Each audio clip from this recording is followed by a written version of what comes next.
রবীন্দ্রনাথ ঠাকুরের ছুটি তোমাদের সাথে আলোচনা করছিলাম।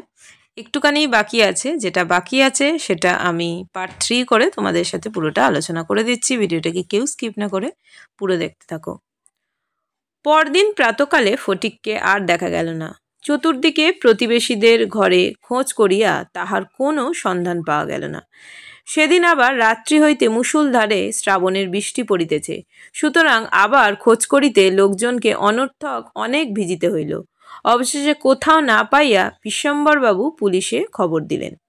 সমস্ত দিনের পর সন্ধ্যার সময় একটি গাড়ি আসিয়া বিশ্বম্বরবাবুর বাড়ির সম্মুখে দাঁড়াইল। তখনও ঝুপঝুপ করিয়া অবিশ্রাম বৃষ্টি পড়িতেছে, রাস্তায় এক হাঁটু জল দাঁড়াইয়া গিয়াছে।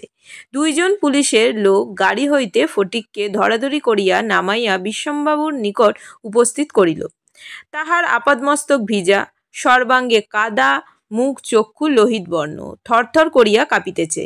বিশ্বম্বরবাবু প্রায় কোলে করিয়া তাহাকে অন্তঃপুরে লইয়া গেলেন। মামি তাহাকে দেখিয়াই বলিয়া উঠিলেন, কেন বাবু, পরের ছেলেকে নিয়ে কেন এ কর্মভোগ? দাও, ওকে বাড়ি পাঠিয়ে দাও।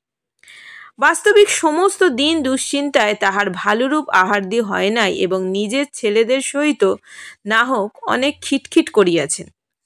তাহলে আমরা কি দেখছি, যে আমরা দেখতে পেলাম যে পরদিন প্রাতঃকালে ফটিককে আর দেখা গেল না। কিন্তু ফটিককে পরদিন সকালবেলা কেন দেখা যায়নি, কিভাবে তার খোঁজ পাওয়া গিয়েছিল, সেটা আমরা সমস্তটাই বুঝছি এইখান থেকে।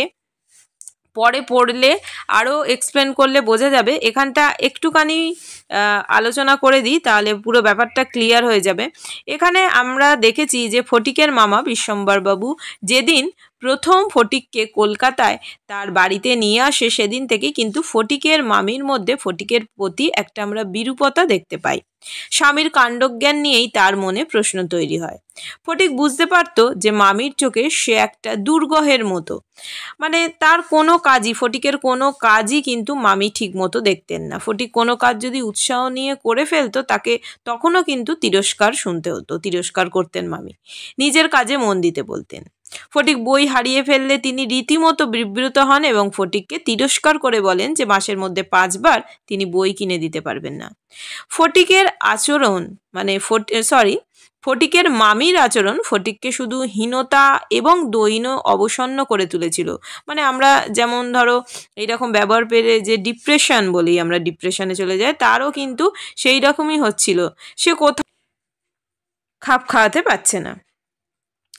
তো যদি এবার এইরকম যেটা বললাম তোমাদের, ফটিককে পরদিন সকালবেলা কেন দেখা যায়নি, তো আমরা একটুখানি যেটা আলোচনা করলাম সেটা দিয়ে তাহলে আমরা বুঝতে পারছি যে নানা কারণে বারে বারে সেখানে কিন্তু বারবার তাকে তিরস্কৃত হতে হয়েছিল। এই কারণে একদিন স্কুল থেকে ফেরার সময় যখন তার মাথা ব্যথা শুরু হয় এবং তার শীত শীত লাগে, সে বুঝতে পারে তার জ্বর আসছে। তখনই ফটিকের উপলব্ধি হয় যে অসুস্থ হলে মামির প্রতি তো একটা অনর্থক উপদ্রব করা হবে। মামি তার অসুস্থতাকে একটা অনাবশ্যক জ্বালাতন হিসেবে দেখবে, এটা সে কিন্তু স্পষ্ট বুঝতে পারছিল। অসুস্থতার সময় মা ছাড়া অন্য কারো কাছে কোনো রকম সেবা প্রত্যাশা করা যে উচিত নয়, তাও ফটিক সহজেই বুঝতে পারে। এই সমস্ত কারণেই বাড়ির লোকেদের বিড়ম্বিত না করার জন্য সে বাড়ি ছেড়ে যাওয়ার সিদ্ধান্ত নেয়। তাই পরদিন কিন্তু সকালবেলায় ফটিককে আর দেখা যায়নি। অবশেষে যখন ফটিকের খোঁজ বিশ্বম্বরবাবু আর পাচ্ছিলেন না, তখন তিনি পুলিশে খবর দিয়েছিলেন। তো সমস্ত দিনের পর সন্ধ্যার সময় একটি গাড়ি এসে আমরা দেখেছি যে বিশ্বম্বরবাবুর বাড়ির সামনে দাঁড়িয়েছে, আর তখনও কিন্তু বৃষ্টি পড়ছিল। দুজন পুলিশের লোক গাড়ি থেকে কি করেছিল, ফটিককে ধরাধরি করে নামিয়ে বিশ্বম্বরবাবুর কাছে উপস্থিত করেছিল। তা ফটিকের কিন্তু মানে আপাদমস্তক ভিজেছিল, তার আমরা দেখেছি যে সর্বাঙ্গে কাদা, মুখ চক্ষু লোহিত বর্ণ, একদম লাল হয়েছিল, থরথর করে কাঁপছিল, কেননা তার একেই জ্বর এসেছিল, তারপরে সে মানে একদম বৃষ্টিতে ভিজে গিয়েছিল। এবং বিশ্বম্বরবাবু তাকে প্রায় কোলে করে কিন্তু ভেতরে নিয়ে গিয়েছিলেন। আর মামি কিন্তু তাকে দেখিয়াই কি বলেছিল, আমরা পড়লাম যে কেন বাপু, পরের ছেলেকে নিয়ে কেন এ কর্মভোগ, দাও, ওকে বাড়ি পাঠিয়ে দাও। এখান থেকে কিন্তু আমরা বুঝতে পারছি ফটিকের মধ্যে যথেষ্ট বিবেকবোধ ছিল।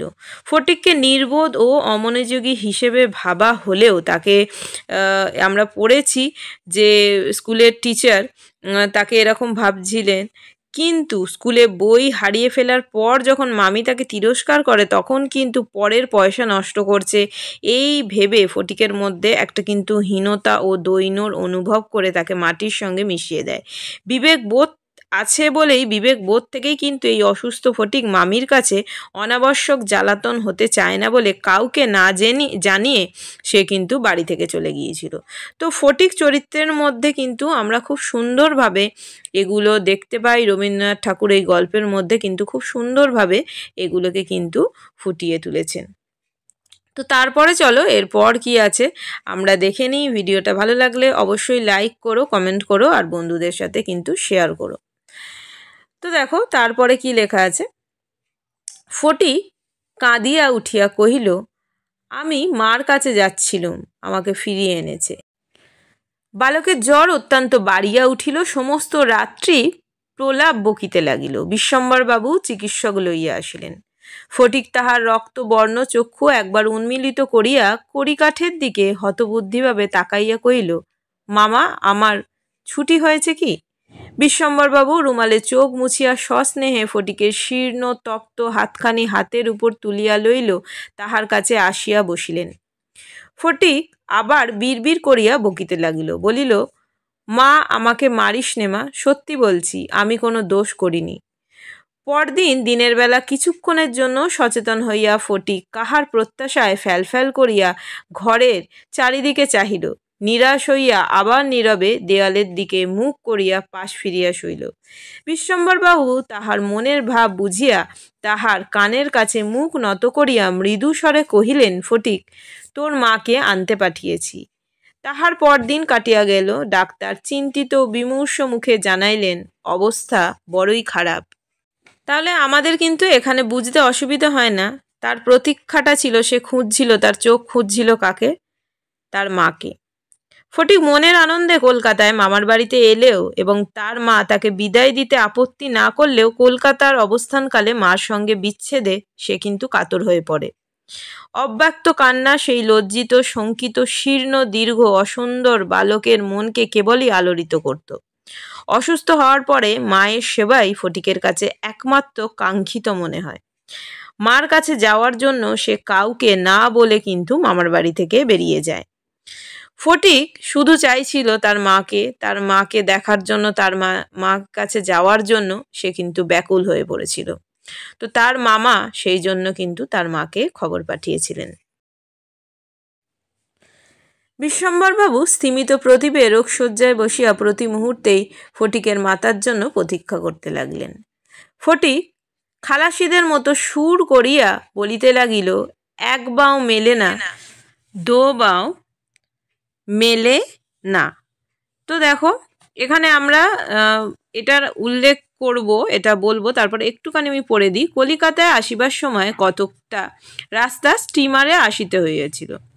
খালাসিরা কাচি ফেলিয়া সুর করিয়া জল মাপিত। ফটিক প্রলাপে তাহাদেরই অনুকরণে করুণ স্বরে জল মাপিতেছে এবং যে অকুল সমুদ্রে যাত্রা করিতেছে বালকরাশি ফেলিয়া কোথাও তাহার ফল পাইতেছে না।